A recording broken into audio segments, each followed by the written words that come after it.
Welcome to Giant Cocktails, a podcast where two lifelong fans talk about the San Francisco Giants while drinking homemade cocktails. Now, here are your hosts, Ben and Matthew Henry.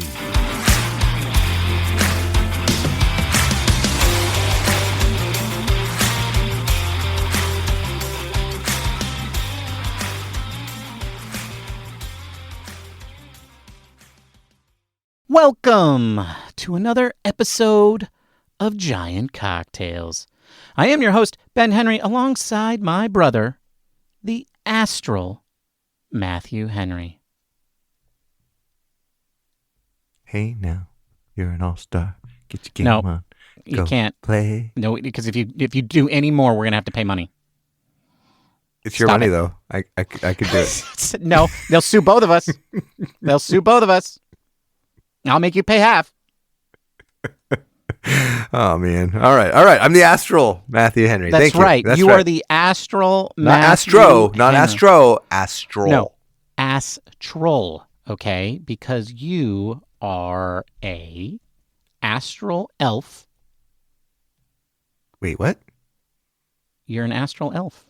Okay. This, I know you're the DM in your other world here, but this is baseball, Ben, not Dungeons and Dragons. Oh, right. Sorry. I got my two pastimes confused. You are not from the astral plane. No, Matthew, you are an all-star. Woo! Congratulations. Yes. Representing Team Giant Cocktails. One of us had to go. That's right. That's right. Every podcast got one person, and it obviously wasn't going to be me. So you will be representing Giant Cocktails at the All-Star Game. But I hear it's in Texas. Oh. So, yeah. Maybe I'll fake an injury. Right. Okay. That's fine. No, of course, we are celebrating the All-Star announcements today. So if you haven't heard, the Giants have more than one All-Star. Cannot believe that. That's still. I'm still a little shocked by that, to be honest. I'm stunned. I'm stunned. Matthew and I were so certain, and I was really positive. I was very certain. That the Giants were only going to have one All-Star. I kept asking about the second one because I felt like maybe there was a possibility, but no, you were like, no, I shut that down. I was like, no way, just don't. Stop it. Yeah. Stop it. Yeah. Like, let's just this is not a multi-All-Star team, but, what little did I know? I'm an idiot. This is true. And we're going to talk about those guys, but we're not going to do that right now because first, Matthew, I have to ice you. Or the ask me. icebreaker question. Yeah. Oh, okay. Ice me the icebreaker. Yeah. Yes. It's the ask breaker. Okay, pronounce the K. Okay. Ask breaker. I once upon a time I had a job at the old search engine ask.com, which used to be Ask Jeeves, but then it rebranded itself to ask.com, and that was a thing that we had around the office. We even had a little internal newsletter. It was called Pronounce the K. Because if you went out and told people where you worked, they were like, you worked for just a second-rate search engine, but they thought you worked in porn. Which probably was better than the second-rate search engine. Hey. Where most of your funding came from Google. Yeah, okay, look. Yes, we did a lot of search arbitrage, and that's not what this show is about. But folks, let me tell you, I had a job for quite a few years where I added zero value to the world. And that company made a lot of money doing that. But anyway, Matthew, here is the ask breaker, or icebreaker, as it may be, question for you. Okay. Matthew, would you take a vacation in Cleveland? Cleveland, Ohio? That's the one. Okay. Just checking. Wouldn't be my first choice, but absolutely. I would, the stadium looks beautiful. I would see a game there. The Rock and Roll Hall of Fame. There's a big lake. I would even go check that out. I hear it's cute. I do want to say, though, that I had a girlfriend in college who was from Cleveland, and she said they had a beach. And I went there and visited her, and we went to the beach. It wasn't a beach, folks. Those of you who live on the west coast of California, it was not a beach. All right, it had pebbles and little lappy waves that came up to your ankles. Mm-hmm. It was not a beach. No. Matthew, that's how people do beaches in some places, okay? You can't have this Cali-centric view of the world. Okay? And I will tell you this. When I was a child, I was a junior lifeguard in Santa Cruz. And it's like the Boy Scouts, but way cooler. Way cooler. Oh, so cool. We ran around with our shirts off. You jumped off the wharf. All the time. Yeah. That's right. I did jump off. No, yeah, but I jumped off a boat landing, not from the top of the wharf. I watched our instructor jump from the top, which they were trained to do. Yeah. But yeah, I had to swim in that water, and we swim. Anyway, that's not why people are here. My point is that they have junior lifeguards from the Great Lakes, Matthew. Do they really? Yeah, they had them. They weren't very good. They lost all the competitions pretty much always. Of course, because they just, I mean, how hard is it to guard a puddle? Come on. Well, okay, a puddle. Matthew, you cannot see the other sides of these lakes. I guess they call them the Great Lakes for a reason, right? A reason, yeah. They're super, super big. They have waves. Like, boats have sunk in there and then been, lost. Okay, I get it. Looking at a map, I'm looking at one right now. Did you know that there's only 4 out of the 5 Great Lakes are actually half in not Mexico? That would be really weird. Half in Canada and half in the United States. Did you know that? I didn't think I actually realized that until just now. Yes, I am very California centric. Yes, I did know that. Yes, Matthew. Anyway, today is Sunday, July 7th, as we record this podcast. Your San Francisco Giants went 3-3 this week on a road trip where they played 3 games in Atlanta and took 2 out of 3 against the Braves. But you know that. We talked about that on Thursday. Well, we talked about it on Wednesday, but you listened to it on Thursday because you're an attentive listener. This weekend, though, they went 1-2 against the Cleveland Guardians, a team that I think has only lost 1 series at home up until now. So it was a tough assignment. It was a tough assignment, and the Giants didn't get a passing grade. But, man, they gritted it out. It really felt to me like, Matthew, like that series should have been the Giants winning 2 out of 3, but they should have won the 2 that they lost. Yeah, exactly. Agreed. Yeah. Agreed. Yeah, like the first game that they won felt like they robbed it. They stole that one. But hey, you know what it does mean is it means they went 5-4 against the Braves, Dodgers, and Guardians in succession. So that must mean good things are happening in the standings, right, Matthew? Yes, absolutely. We're climbing the standings. We're almost in a wild card spot. Yeah, I feel good about it. Like, we're finally playing some good baseball, super gritty. We only have one bad pitcher. I'm talking about you, Luke Jackson. New guy named Ingram. I don't know if you're good or not or whatever, and I'm pretty confident that I don't really need to worry about it. So it's like his 6th but no team. offense. 6th team since December, dude. It's like, how good could he be? You've gone through Matthew, a third of that this. sounds pretty good to me. 6 major league teams wanted him, is what that tells me. Okay. Well, how many major league teams want you? I'm not left-handed, so no. There it is. Yeah. None. Yeah. If you were, you probably would be. At least one would want me if I was left-handed, for sure. That's true. All right, the standings. Your San Francisco Giants are 44-47, 1 game under homeostasis. We've decided that homeostasis is now 2.5 games. So that's why it's always either 3 or 2. It's never 1 under 500. And it's certainly never over 500. But anyway, they are 44-47, 11 games behind the Los Angeles Dodgers and currently in 4th place in the National League West. Interestingly enough, they are closer to the Dodgers than they are to the Colorado Rockies. So at least there's that. But we don't care about that. We all knew that they weren't going to win the division before opening day started. So we really need to look at the wild card standings, where things surely must be going well. That's right. Let's see here. Here they are. What? They've lost half a game. When did this happen? So Did you the wild card, this is your fault. This the is wild your card fault. team started playing better, Ben. I don't know what to say. Like usually it was like there was at least one that was under 500. Now they're all playing like 6-4 in their last 10, and they're all just like yeah. So everybody said the National League was like just all everybody was 500 and it's all mediocre and that you just had to finish 500 to be in the third wild card spot. Well, then the Padres started playing better. Well, and so did the Cardinals. Yeah. The Cardinals and the D-bags have passed the Giants, and so have the Mets. The Mets? They only got one All-Star. True. And he didn't get voted in by the players or the fans. He was the sympathy pick. Yeah, he got the sympathy pick. Pete Alonso. Maybe the Giants should trade for him. They need another first baseman, right? /DH. Sure. I hear that. Anyway, the Giants are 3.5 games out of the wild card spot with the Diamondbacks, Mets, and Padres all in their way. Folks, it's got to be now or never, right? Like if the Giants are going to do this thing, it's got to be now.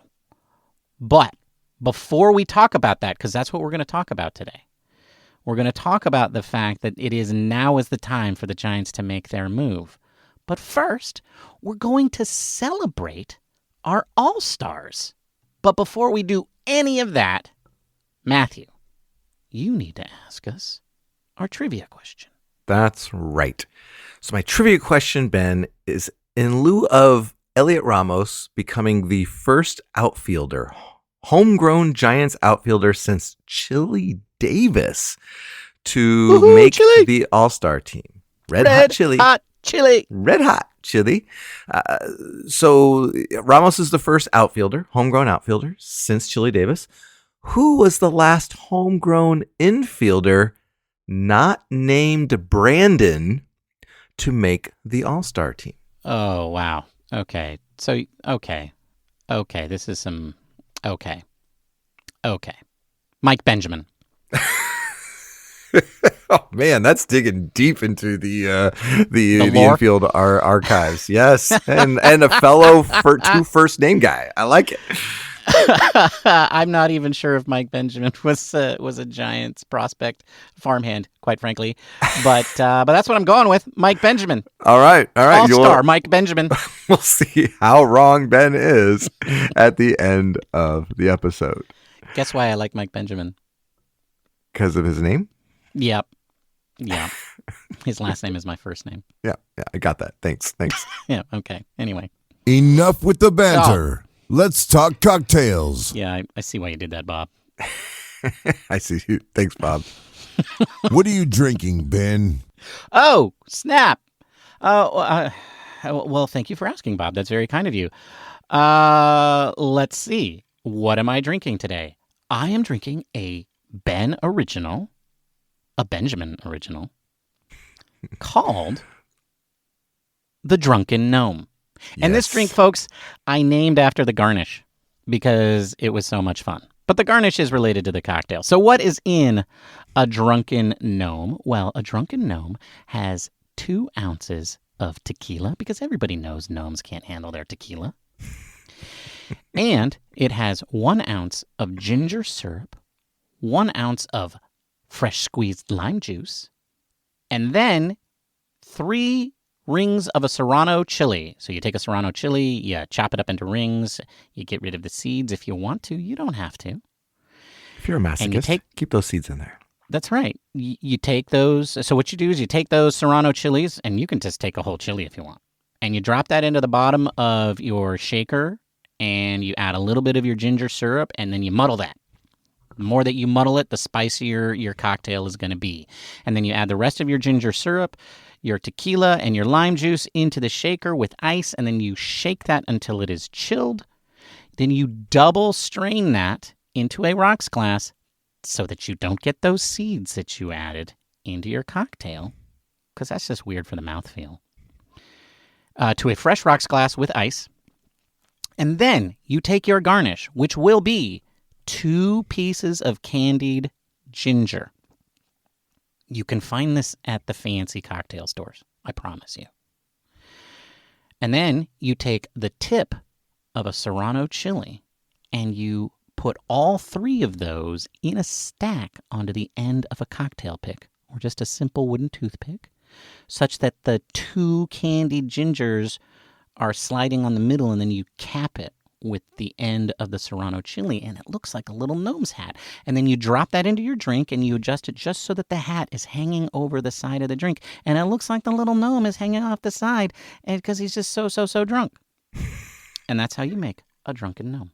And it's pretty good, too. I feel like this is a record for most explanation of a garnish. I apologize for that. That's a tasty cocktail. It's pretty good. It's pretty good. All right. What are you drinking, Matthew? Well, Bob, I just got back from vacation. Haven't been to the store. Don't have anything in the fridge, which meant no citrus. So what does a guy do when he doesn't have any citrus? That's right. He makes an old-fashioned riff. And what I'm drinking is something called the Kentucky River. It's got 2 ounces of bourbon. The original called for Buffalo Trace, but any old bourbon will do. Your favorite is fine. A 1/2 ounce of creme de cacao and 3 dashes of peach bitters.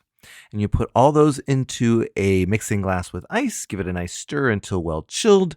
And you're going to strain that into a chilled rocks glass with a large chunk of ice. And you're going to garnish it with a lemon peel.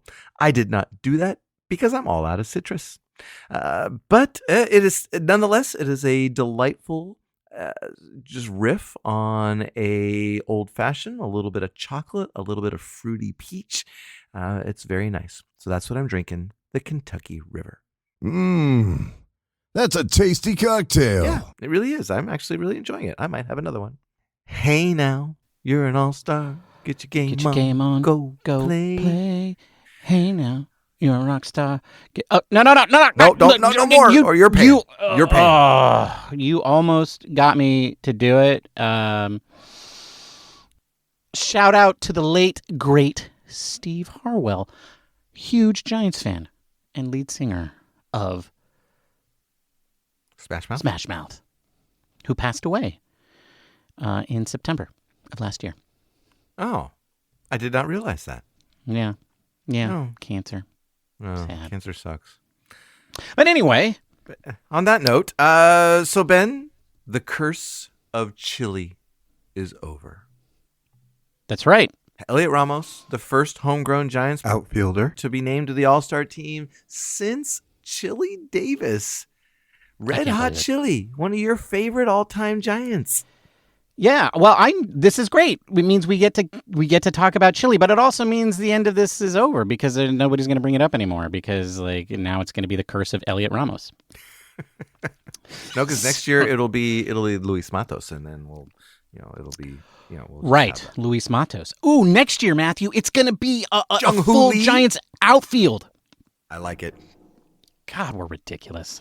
How do we just let this? Our team is 3 games under 500. We're talking about a full-grown all-star 5 teams to outfield. pass in the wild card standings. We got. There's a name for that, Ben. There's a name for that. Pollyanna. All right. I thought it was just stupid. Delusional? Yeah, maybe that's delusional. Okay, I like it. I could be deluded rather than just stupid. But honestly, Matthew, I would have thought you were deluded for saying that the Giants were going to have 2 All-Stars, but specifically, I thought that Heliot Ramos had no chance. I thought he had no chance. I'm stunned that someone who didn't even make the opening day roster, didn't even join the team until May 8th, would be considered an All-Star. I felt like that there had to be other alternatives out there that would be chosen over someone like Heliot. It just goes to show what a great last few months that he's had. Right. And he has been nonstop. Right. Yeah. Like every time you think he's about to regress and he's about to, regress to the mean, he just shows you that no, this is the mean. Right. This is what you should expect. And honestly, I think over the last 4 or 5 series, it's I am now surprised when he doesn't do something great every game. then I would be rather than being surprised when he does. And I think it's just also just the intensity of these last few months. Since May 8th, right, he has hit all of those home runs. Since May 8th, he has just been non-stop. He has been, I think, one of the leaders, if not the leader, in RBIs since he joined the major leagues. So it's... I think it is partly because he has done so much in such a little period of time that he's gotten the recognition. I think also because of that, he's kept the Giants in it, right? Oh, absolutely. And it's not just him, right? I think the Giants bullpen has been amazing. The Matt Chapman's defense and the home runs as well from him have been very, very pivotal in helping keep the Giants in it. But I think if any one of those pieces was missing, then the Giants would be totally out of it at this point. And we expected that out of Matt Chapman. We kind of expected that, at least from the core of the bullpen. We didn't expect this at all. It's like out of nowhere. And it's a good thing that keeps happening. Yeah, and as a Giants fan over the last several years, you just come to expect that they're just these flash in the pans that you'll never hear from or see again, and he keeps proving us wrong. And I'm looking at his stats right now. He is second on the team in RBI to Matt Chapman. Matt Chapman has 42. Heliot Ramos has 41 in 125 fewer at-bats than Matt Chapman. One less RBI and 125 fewer at-bats. That is crazy. It's crazy. How much? And he's also leading the team, tied for the team lead in home runs with Matt Chapman, 125 fewer at-bats. Just amazing work that Heliot Ramos has done, and totally deserving of an all-star spot. I just didn't think the rest of the league would be so savvy. I really felt like that there would just be this like, oh, he's the new kid. He'll get his turn. We got to reward someone else. Well, it is interesting how the whole selection process went down, right? Because the starters are selected by the fans. Mm-hmm. And then after that, it's like this mysterious, like just roll of the dice, from what I understand. No. That's Dungeons and Dragons, which if you want to talk about, we can totally do that. Did you know, Matthew? I feel like the commissioner's rolling a 20-sided dice and just deciding whatever number comes up. Right. No. What it means is that Heliot Ramos has got really good ability stats, and that's why he's so good at hitting. Okay. But anyway, no. How is this so yes, the fans select, and then the players get to vote. Which whatever. Ugh.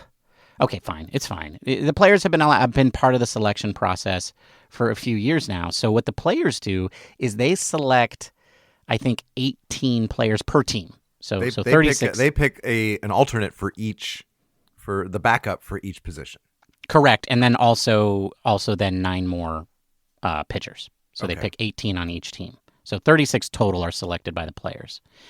And the rosters are bigger than an average team. I don't remember the exact. Is that right? I didn't realize that. Yeah, okay. Yeah. So they're bigger than a normal 26-man roster. There's 30 teams, right? Yeah. Okay. Exactly. And well, no, because it doesn't matter. Anyway. That's right. 15 in each league. Okay. Yeah, all right. Anyway. So the players pick, and then after that, it used to be that the managers would pick, right? The managers who manage the World Series team, but they don't do that anymore. Now the league just does it. And the first thing that they do is they plug in all the holes of the teams that don't have anybody, right? So then you go in and you pick like the best player from each team who doesn't have one, and then that kind of fills out your roster from there. And then they do like some injury replacements and things like that. And but what is interesting to me through all of that stuff, all of that process, it looks like Heliot Ramos was picked by the league. He was not voted in by the players, and so therefore was picked as one of the at-large all-stars. Now it could be because he wasn't listed as a replacement. They do indicate that on Major League Baseball. MLB.com has a bunch of articles where they tell you why the person was selected. He was not selected as an injury replacement. So this isn't like he filled into Tatis's slot. So it looks like Ramos and Webb were both picked at large, right, when it could have just been one of them. So and I think that's just a testament to, like, they recognize that Logan Webb deserves to be an all-star, and they couldn't leave Ramos off. And Ramos beat out a lot of other guys. But hey, I'm glad it's him. Yeah, and I look back and I think about how, like, I mean, this selection probably made Heliot Ramos a lot of money.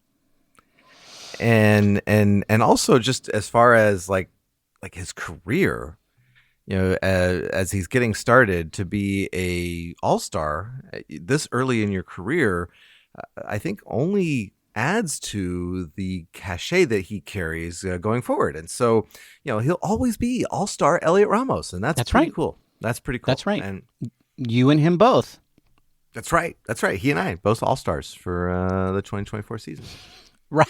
Maybe someday, Ben, you'll be able to experience that joy. I don't think so. I recognize my place. I'm the Nick Ahmed of podcasting. Oh, you give yourself, you don't give yourself enough credit. You're thank you. At least the Tyro Estrada of. Oh wow! Okay, that sounds not bad. That sounds Tyro's, borderline. Could be an all-star if you ever stayed healthy. Right, stayed healthy and put it all together for 3 months. Oh, that's the hammies. Yeah. Well, anyway, Matthew, Heliot Ramos is not the only all-star that the Giants have. We've already said his name, but the Giants' other pick was Logan Webb. And this was the guy that you and I were very certain was going to be the Giants' lone representative. And he finally gets to make it. Oh, by the way, they got rid of the stupid rule where it was like, if you pitch on Sunday, you can't go. Which is a rule that actually eliminated him. Yeah. Yes. He was actually eliminated by that rule in the last 2 years. This year they don't have that rule anymore. Now they discuss it with the team and the player. But I don't think he's pitching on that Sunday, so he will be eligible to pitch in the All-Star game. Good. Yeah. Good. And it's because you know why? Because stepdad's not managing the team. That's why. That's why. Like stepdad would be like, no, I want to be able to start him, and I want him to start the last game and start the first game. So I need to do this. Well, let's talk about a little bit about Logan Webb's stats this year in terms of why he's all-star worthy, because he's certainly not like the kind of guy that most starting pitchers are, the flamethrowers, the guys that are striking out a bunch of people. But what he does give you is that, first of all, he leads the league in games started. Yeah. With 19.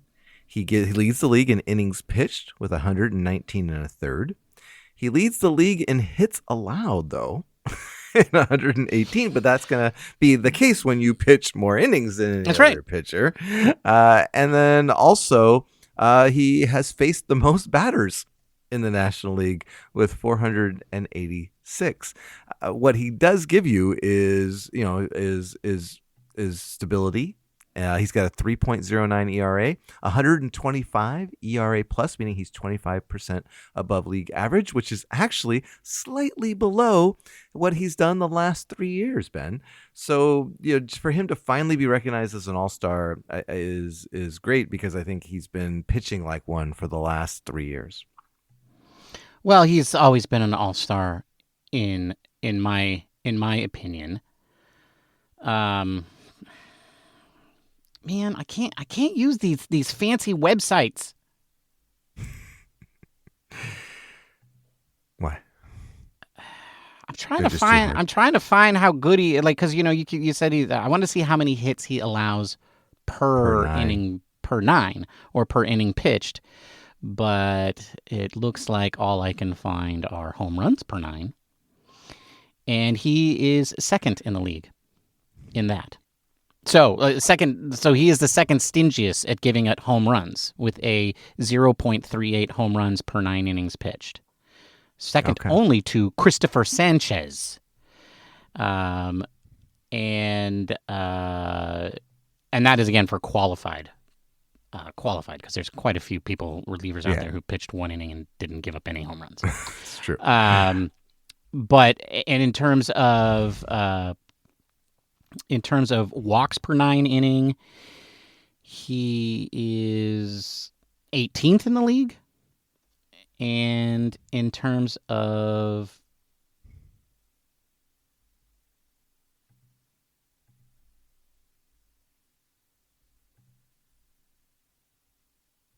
whip. Well, anyway, Matthew, he's really good. Thanks for that astute analysis, Ben, of Logan Webb. Yes, Logan Webb is really good, folks. You heard it here first. I really should have pulled these stats together before we. A little bit of research ahead of time would have helped that. Yeah. Well, okay, but we're still on the topic of All Stars. Mm-hmm. I got one little thing that nobody else is talking about, but I want to bring this up. All right, sure. I'm contend that the Giants should have had 3 All Stars. Okay. I mean, it does. You are you're you, so that makes sense. Who do you think this All-Star is? Patrick Bailey was robbed, Ben. Patrick Bailey should have been an All-Star. What? He his stats speak to that. And you might say, well, okay, they only have 2 catchers on. That's right, Matthew. And so you're saying he's better than Will Smith, is what you're saying? No, I'm not saying he's better than Will Smith, because I tried to say that, and I went and looked at his stats, and he's definitely not better than Will Smith. Who he is better though than is who the fans voted in. Wilson Contreras. What? The fans voted in the guy who's so bad at catching he stuck his hand in the way of a bat? Exactly. Yes. So he's got a WAR of 1.9 this year, whereas Patrick Bailey has a 2.0 WAR. He also has more RBIs, tied for stolen bases, better batting average. And I just feel like Patrick Bailey should have been an All-Star over Wilson Contreras. The fans got this one wrong. And so Will Smith had to be voted in or brought in as the second catcher because he's the best catcher in the National League. And Patrick Bailey got jobbed because the fans voted for the wrong person. If fans had voted Will Smith into the starting position, I think that Patrick Bailey could have been an All-Star. Interesting. Okay, well, I see what happened here, Matthew. The fans rightly agree that the Dodgers are just disgusting. Yeah, nobody wants to see a whole team of Dodgers. Nobody wants to elect. I mean, there were 3 Phillies elected to the starting starting lineup. There were 2 Astros, 2 Guardians elected to 2 Orioles elected to the starting. There were 2 Padres, and only 1 Dodger was elected to the open to the starting lineup for the National League, and that was Shohei Ohtani, who okay, I get it. Even though he's covered himself in the stank of Dodgerness, he's still Shohei Ohtani, right? Yeah. So even the Dodgers stank doesn't overcome his aura. But the fans just can't vote for Dodgers. They can't, and it's not just Giants fans; it's all fans, because all fans recognize that the Dodgers are just awful. And I don't mean it baseball; I just mean as an institution. They are just awful, and you can't reward that. No. And so that's what happened here. I think if Will Smith played for any other team, he easily would have been elected. But because he's a Dodger, so there you go. The Dodgers somehow screwing over the Giants because they're awful, as always. Okay, I'm a little confused. So are you talking about just the starting lineup? Yeah. Okay. Yeah. The Dodgers have 6 All-Stars, just so you know. I know they have 6 All-Stars, but the fans picked 1. Correct. The fans were made the right choice. Exactly. I'm talking about what the fans picked. Not like, I get it. Yeah, the players and the. Well, and, of course, Major League Baseball picked 5 other Dodgers because they can't help but cram them down our throat. Yeah, it's all about the TV ratings and it's all about the branding and the whatever. Like, they just don't understand that we don't like that brand. Like, it's. I mean, what brand of enema do you like? What? The most gentle kind. I mean, that's what, right. And that's what watching the Dodgers is like. It's like having an emotional enema. It's just nothing pleasant about it. And the fans didn't want to watch the Dodgers, and so they didn't vote for them. And that's what happened here, and that's what screwed over Patrick Bailey. I don't know why they elected a guy who got his arm broken by a bat when he stuck his hand way too far out there. But I guess that was, they just picked whatever name wasn't Will Smith. Well, the Cardinals fans showed up in the voting. That's all I can imagine. But all of that said, Matthew, I don't know, because like if you're telling me then the Giants would have been a 3 all-star team? Yes, that's what I'm saying. Do you think this team has played like a 3 all-star team this year? I don't care, Ben. I don't care. We want the All-Stars, okay? The All-Stars is... Okay, yeah, okay, fine. Let me ask you this then. Are you going to watch the game? Probably not, no. Yeah, I know, because we had this conversation last year. You don't watch the All-Star game. I don't watch the All-Star game. It bores me. I don't really like it. And it's pretty like, boring. All the pomp and circumstance and all that. It's so boring. And then they always like interview some Dodger or some Yankee, and the Giant always loses the game, and so I don't like watching it. So I just you don't want to watch Logan Webb. Logan Webb's going to give up a grand slam. He's going to give up multiple home runs, even though he just doesn't do that. And and Heliot Ramos is going to strike out with the winning and tying runs on base. Yeah. Okay. Well, I'll have you though this. Last year, Camilo Doval was the winning pitcher for the National League. Okay. And the National League never wins. So, there you go.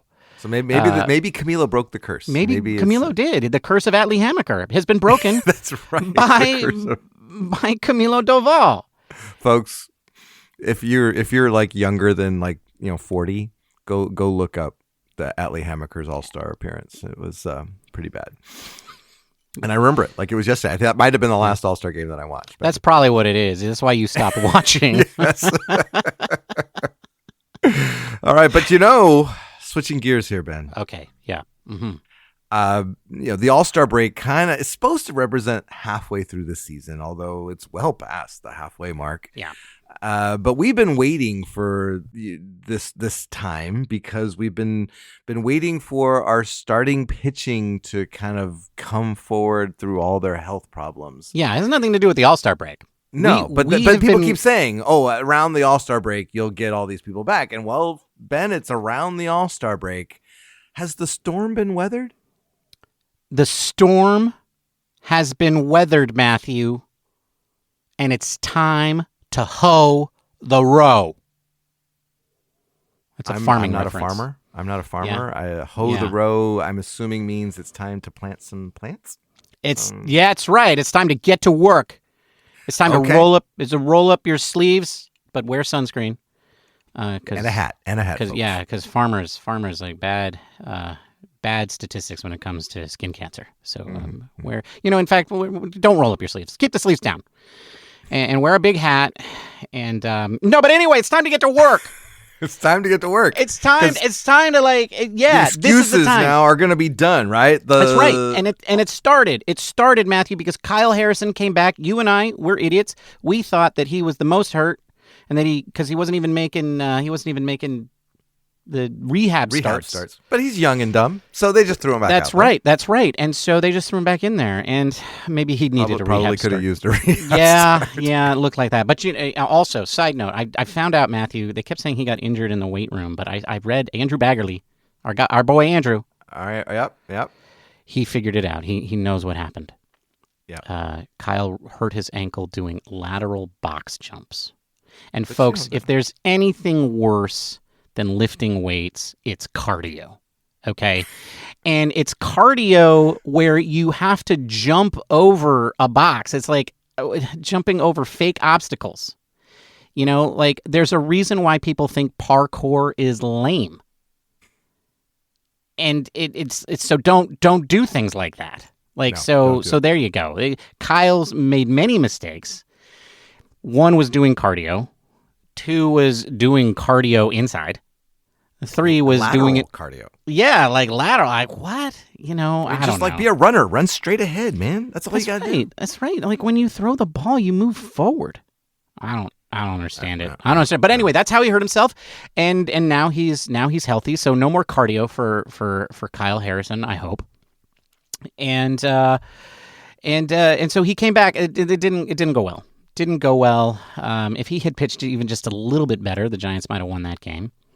You know, here I was throwing Luke Jackson under the bus, and Luke only gave up 1 run.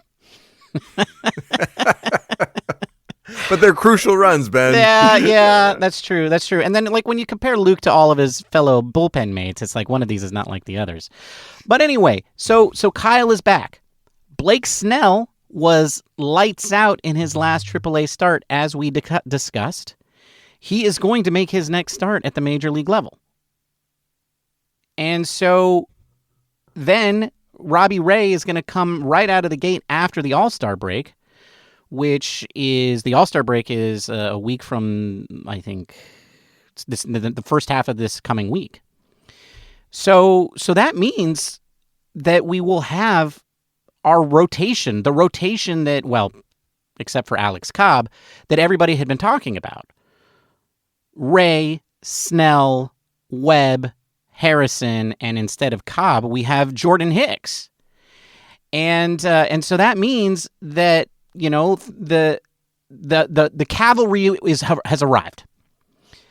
And now is the time, right? The wild card is pulling away from you. You have just played a good, gritty baseball against 3 really good teams. You went 5-4. But we need more. You know, like they have to absolutely put it together. And I think Blake Snell needs to pitch like he's pitching against the AAA Diamondbacks team. That's what he needs to pitch like. That's right. That's right. And you know what? I have hopes of that, Matthew, because the last time he pitched like this, it was against a single-A team. So okay, so he's improving. That's right. He's getting better. He's getting better. And yeah, I mean, and like, look, it's not a sure thing that Snell's going to do well. We are probably the least confident of that. But you know, like Robbie Ray, right? We don't have guarantees that any of these guys are going to do well, but we hope that they do. And that means that when they do, you know, our infielders have to catch soft liners, even if they're a little wonky off the bat, right? We have to stop getting thrown out at, you know, on the base paths. Yeah. Oh man, that Nick Ahmed play today against the Guardians. You know, he makes that play. It's a 1-2-3 inning for Jelly, and we're rolling. Yep. Instead, you know, 2 batters later, we're down by 2 runs. It's it was ugly. It was ugly, and they just can't make mistakes like that. Right? They can't give outs away on the base paths. They can't make stupid errors. Like, I mean, they're not good enough to overcome those problems. That's right. And their offense isn't good enough to hit their way out of these things. Like, as we talked about last week, their offense isn't bad, but it's also not good. It's 7th. What is their offense? It's 7th. 7th. That's slightly above average. That's what we learned. And so they need to play crisp, clean baseball. They need to be the team that Farhan Zaidi built, which is pitching and defense. And so I think finally we're coming back to, like, it's on the players right now and the manager and his coaches, right? We gotta stop letting, like, everybody run wild on us. We gotta, like, make sure that our hitters are having a good approach and not giving away free strikes. And when we see mistakes, we gotta nip those in the bud. And so I will say, time. It is time. And I will say that the running game thing seems to have taken a turn for the positive over the last week. On both sides. Today, Hayden Birdsong picked off a guy in a crucial situation. Patrick that was a Bailey big threw play. somebody out by like a mile. So it seems like now they've kind of been like, oh, maybe we should pay attention to this, and they're starting to be more aggressive on holding runners on and being quicker to the plate. So, which if that was that easy to do, why didn't they do it before? Exactly. No, I mean that's the part that really irritates me about all of this is that is fundamental easy stuff. And you need to be on that, right? Like it's one thing when another team picks up on a weakness of yours, but it's something else entirely when it's multiple teams in a row and the media and two old men sitting in their closets making a podcast, right? Like when you've reached that point and you still are letting it happen, like you got problems. Yeah. You got problems. And we got to clean all of that up. Speaking of problems, Ben. Mm-hmm. So it's good news that we're getting these guys back, right? So we've got Blake Snell coming up, then we got Robbie Ray, and even Alex Cobb? Kyle Harrison? Even Alex Cobb are all scheduled to come back maybe within the next few weeks, right? And I'm looking at the roster right now. There are 1, 2, 3, 4, 5, 6, 7, 8, 9, 10, 11, 12, 13 pitchers on the current roster. There are a couple that I think are easy name. Well, no, one easy name. Easy name. And that is a guy named Colton Ingram, who they picked up off the scrap heap and added him to the 40-man or the 26-man this week. And that was understandable because they'd gone through a couple bullpen games and needed maybe some pitching depth. But Colton, man, I mean, enjoy your few days as a Giant because you are not staying along because on Tuesday, Blake Snell is scheduled to start. And I feel like Hayden Birdsong has done enough maybe to stay in the rotation for the time being, don't you think? I think he has until Robbie Ray comes back, yes. Well, yeah. And then, well, okay, that's my question to you. Hayden Birdsong continues to be a viable starting pitcher. Who are you getting rid of? Hayden Birdsong or Luke Jackson? I know who I'm getting rid of. I'm getting rid of Luke Jackson, right? Because for so many reasons. And not because Luke Jackson has been a horrible reliever for the Giants. He has been a good reliever for the Giants, but he's had a bad year. And so I think you should get rid of the lowest guy in terms of performance and keep the guy who's playing better, which is Hayden Birdsong. But I also think that you should keep the young guys at the major league level and let them play. And especially a guy like Jackson, who is not a long-term piece for the Giants in any way. So there's just no point from my perspective of keeping Jackson. Now, maybe they think, oh, there's something that we can fix there, but why? And I don't know that you have the luxury of that. No, you don't. And he's in the last year of a 2-year contract, making $5.75 million. He's expendable at this point, especially when you're trying to build a team for currently and for the future. Yeah, why would you send Birdsong down when you desperately need a fifth starter for someone like Luke Jackson, who hasn't been able to make crucial outs when needed, and so he's just another arm right now, and I feel like he's the low man on the totem pole. Yeah, I agree that Colton Ingram is gone when Blake Snell gets back, and then I think the next one after that is Luke Jackson, barring injury. Right? Yeah, you got to kind of throw that caveat in there. Let me turn this around for you though. Okay. Do you keep Birdsong in the rotation and move Hicks to the bullpen? Or do you have Birdsong go to the bullpen and keep Hicks in the rotation? In that scenario. I think both of those are interesting questions, are options, and there's probably different reasons for doing either one. If they're worried about Hicks's pitch count and they want to stretch him out, then you have Birdsong pitch, a couple starts and let Hicks come out of the bullpen, maybe to kind of save his bullets for a potential October run. Otherwise, I think that you want Hicks starting because he's had such a good year, and I think he's been our second best pitcher all year. So I think, all things considered, I'd want Hicks to keep starting. Right. Well, something interesting, like all-star Reynaldo Lopez for the Braves, who was a converted reliever that the Giants faced and ground down and ended up winning that game in the Braves series. They have him starting. They had him starting once a week, basically, on 6 days rest or 7 days rest. Okay. And the rest of the rotation they were trying to keep on normal 4 days rest, and they would kind of just slot him in. But then whenever he has made twice this year, at this point, 2 starts where he had just 4 days rest. Okay. But that's something interesting too that the Giants could try to do as well, right? Is maybe lengthen out Hicks by giving him extra days off, and then if you have somebody like Birdsong on the roster, who could maybe become like a traditional swingman to fill the gap there, is really interesting, and I think gives you that flexibility that maybe somebody like Luke Jackson doesn't. So I could also see someone like I could see like a Hicks Birdsong tandem start. Right. Where Hicks goes 3 innings and Birdsong goes, 3 or 4, or something like that. I could see that. Right. And in a way to hopefully extend Hicks beyond what he's doing. Exactly. Yeah. Exactly. Yeah. All valid ideas. And whatever they do, we need all of these guys to pitch like they're supposed to. Absolutely. Because, otherwise, we're going to be 2 games under homeostasis for the rest of the year. Agreed. All right, Ben.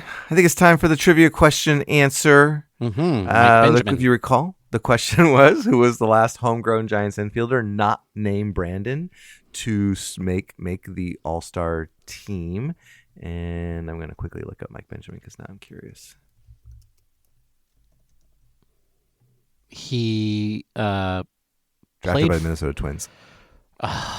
Well, but when did he become a Giant? Because he debuted with the Giants. So let's figure this out. Oh no, he was drafted by the Giants in the 3rd round. He was drafted in '85 and then didn't sign, and then was drafted by the Giants. Okay, so he is. You were right. Yeah. So Mike Benjamin is a viable candidate, Ben. As we learned, he did get drafted by the Giants in the 3rd round, and he was a middle infielder. Draft. And he was a middle infielder. Unfortunately, that's not the right answer. The answer is Joe Panik. In 2015.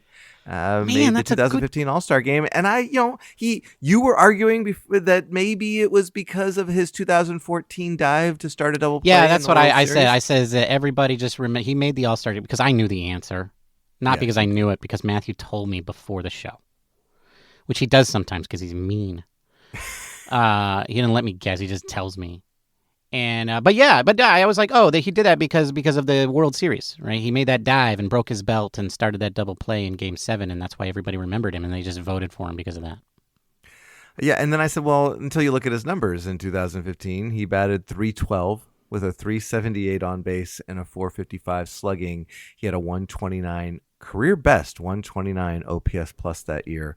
Definitely an all-star. 2016 is when he won a Gold Glove. You would think that the Gold Glove would be the reason that he would have won in 2015, but it took him another year to win a Gold Glove. Joe Panik, interesting career. Flash in the pan, 6 years with the Giants, and then just some partial seasons thereon after for another few years. But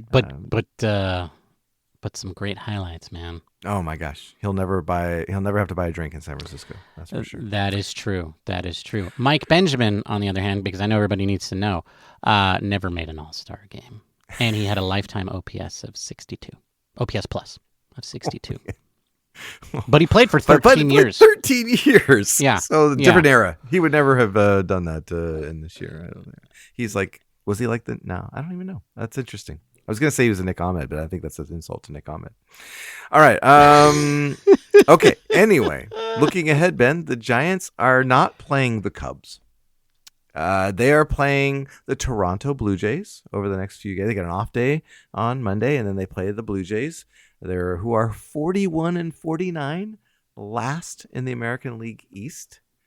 So maybe there's an opportunity there for us to win another series.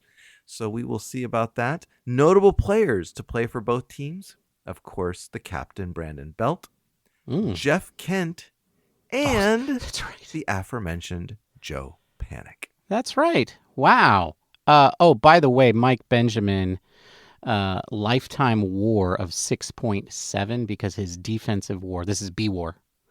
Okay. His defensive B-WAR was 10.5, and that's why he played for 13 years. That's why. He had his best year of defensive WAR of 2 when he was 33 years old for the Pirates. All right. Well, that's why. That's how you. That's kids. Right. Kids. That's how you stay in the major leagues. Okay. Don't lose your glove, kids. Don't lose it. All right, Ben. Well, I think that's going to be a wrap for today, folks. Don't forget to follow us on the socials at Giant Cocktails on the platform formerly known as Twitter, Instagram, Threads, and Mastodon, and YouTube.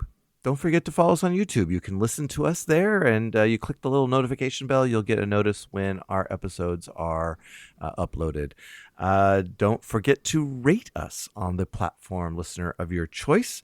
5 stars would be greatly appreciated, and it really does help the show. Ben, it's been great talking to you. We'll chat again on Wednesday, Thursday for the listeners. Until then, cheers, my friend. Cheers, Matthew. Bye, everybody. Goodbye. Thank you for listening to the Giant Cocktails Podcast. Until next time, bottoms up.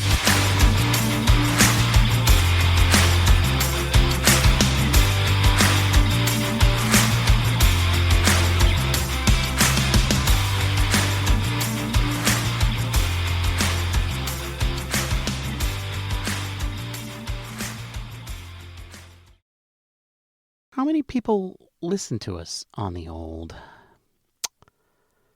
YouTube? YouTubity dude. We have 9 subscribers. We are almost to double digits. Maybe next time we got to start pumping that up. We got to pump that up. You could be number 10. Oh, or you could add it to the end of the show. Hey, those of you who listen to the end of the show because you're awesome.